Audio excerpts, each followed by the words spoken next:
o Fed americano caminha com a calma de quem está no controle absoluto da situação ou, alternativamente, com a calma de quem já perdeu completamente o controle a ponto de não poder dar na pinta que está nervoso.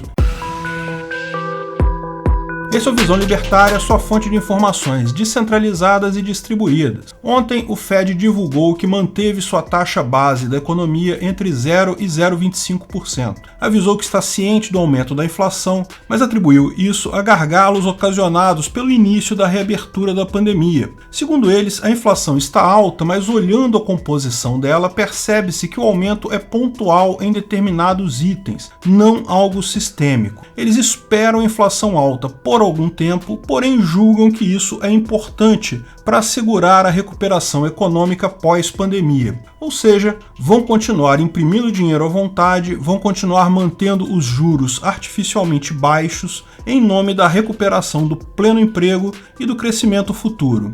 Vale perguntar, se ele não acredita no indicador de inflação porque está contaminado pelo processo de reabertura, como ele espera controlar o indicador de desemprego? Esse também não estaria da mesma forma contaminado? Como diz o Michael Burry, o Fed está assoviando em um cemitério, que é a expressão usada lá nos Estados Unidos para quando alguém está tentando parecer mais calmo do que realmente está. E nós sabemos que no final das contas, inflação não tem esse negócio de inflação de A ou inflação de B. Inflação é um fenômeno monetário. O fato do governo estar injetando dinheiro na economia leva à inflação. Não há que se medir nada, não há que se preocupar com índices. É uma correlação direta. E existem vários motivos para acreditar que as coisas estão realmente muito preocupantes. Nesse cemitério aí que o Fed está assoviando, está cheio de zumbis. Empresas zumbis aumentaram em 30% no índice Russell 3000 do ano passado para agora. Você sabe, no mundo corporativo tem empresas que dão lucros. Essas, lógico, são as melhores empresas. Toda empresa, na verdade, é imaginada como um negócio, portanto, o objetivo final é dar lucro. Muitas vezes, porém, uma empresa pode dar prejuízo e continuar operando sem problemas. Devido a um período de crises, as empresas às vezes têm prejuízos. Isso é ok, porque imagina-se que mais adiante ela vai reverter isso e voltar a dar lucro. Está cheio de casos de empresas que passaram por um período de prejuízo, mas mais adiante voltaram a dar lucro. Também é muito comum em empresas de tecnologia, startups, darem prejuízo por vários anos no início da operação porque usam todo o capital disponível para expandir os seus negócios o mais rápido possível, dando prejuízo significativo por muitos anos em seguida. Mas isso é uma decisão de negócio. O prejuízo é para ganhar o máximo de mercado possível e o lucro esperado mais lá na frente compensará tudo isso. Tem vários exemplos de empresas de tecnologia de sucesso que fizeram isso. O Google, o Facebook e o YouTube, só para citar alguns. Outras ainda estão nessa condição, como o Uber. Como uma empresa vive se ela dá prejuízo? Bem, ela pega dinheiro emprestado, tipicamente pegando empréstimos no mercado a juros. A expectativa é que, lá na frente, quando tiver lucro, ela vai pagar todo o prejuízo e todos os juros, nenhum problema aí.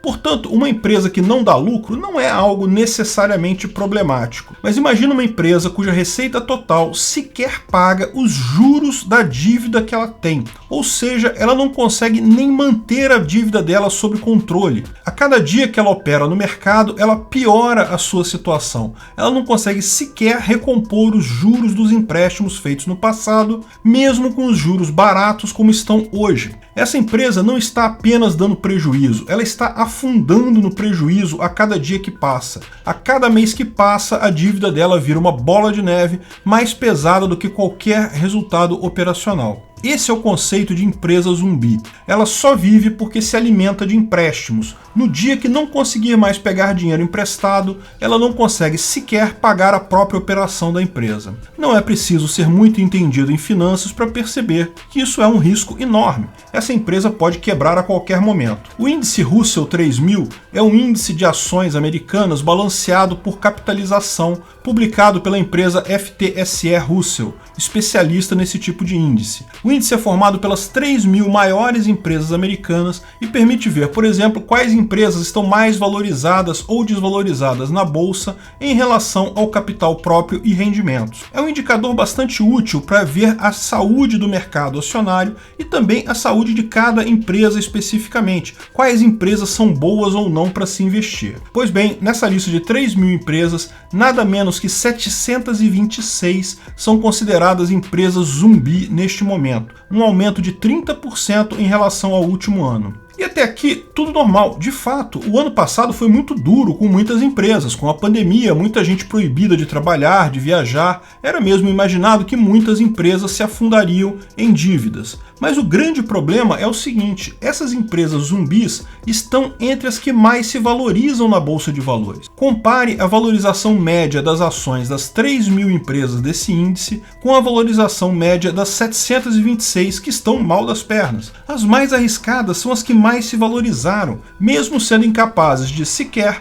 pagar os juros das dívidas do passado, mesmo precisando todo mês de mais dinheiro para meramente continuar funcionando. Parece insano imaginar que as pessoas estão apostando nas piores, mas você pode ainda pensar, isso é uma aposta de investidor. A empresa está mal neste momento, meio viva-morta, meio zumbi, mas com a retomada dos negócios depois da pandemia, essa retomada parece cada vez mais clara, ela pode galgar patamares de lucro. Mas isso só faria sentido se o valor dela não estivesse tão alto já. Se o valor das ações dessas empresas estivessem lá embaixo, faria sentido alguém comprá-las esperando a melhoria, porque afinal é uma aposta buscando um alto risco. Mas os valores já estão lá em cima, as empresas estão absolutamente caras e deficitárias. Não faz sentido as pessoas continuarem investindo nelas. Veja, vamos supor que você ache o modelo de negócios dessa empresa muito bom, mas se uma empresa está nessa situação, faria mais sentido abrir uma nova empresa seguindo o mesmo modelo de negócio,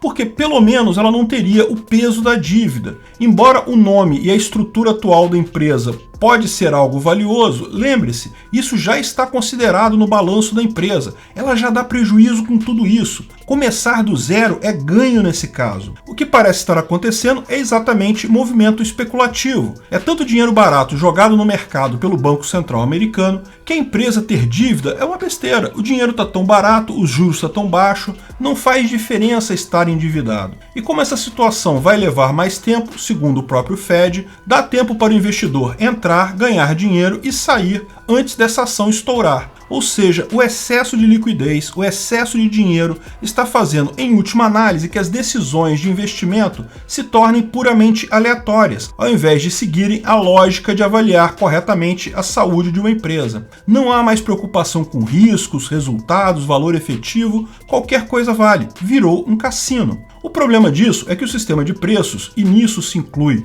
o valor das ações e o valor de juros de empréstimos, existe justamente para alocar recursos escassos da melhor forma. E é o sistema de preços que garante a eficiência de uma economia de livre mercado e faz a mesma prosperar e crescer com o tempo. No momento que se joga tanto dinheiro assim no mercado, se coloca o valor dos empréstimos tão baixo, a ineficiência do sistema passa a pesar. Esse é o problema. Cada vez mais que o Fed e o governo americano usam remédio de jogar dinheiro no mercado para manter o mercado vivo, menos eles têm controle sobre esse mercado, mais insustentável se torna a coisa. O Fed alertou que a inflação estava mais alta que o esperado, mas ainda dentro da capacidade deles de manter a inflação sob controle. O próprio Fed deixou claro que antecipou a previsão de aumento de juros para o final de 2023, antes do que havia anunciado numa reunião anterior. E ainda adiantou que, se ver sinais de aumento da inflação neste meio tempo, poderá intervir a qualquer momento. E o ponto aqui é esse. Com tantas empresas zumbis enforcadas em dívida,